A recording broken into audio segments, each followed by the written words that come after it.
Oi, galerinha, tudo bem com vocês? Tenho mais uma dica para vocês. Olha só.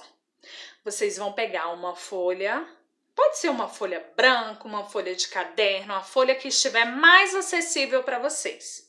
Nessa folha, você vai colocar uma tabela. De um lado, animais vertebrados, de outro, animais invertebrados.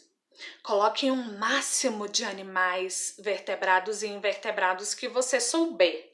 Façam pesquisas, pergunte para o papai, para a mamãe, para a vovó, para o irmão. Vamos pesquisar? Vamos ver quantos animais eu posso colocar nessa folha?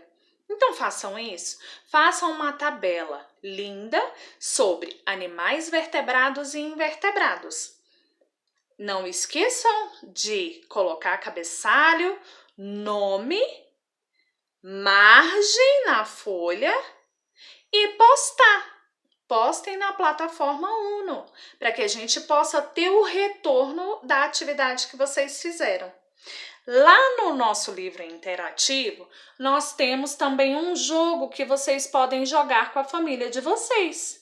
Então, cliquem lá em Animais, na página 32, e vejam como vai ficar bacana jogar em família. Vai ser muito bom. Aproveitem. Estar em família é um momento precioso.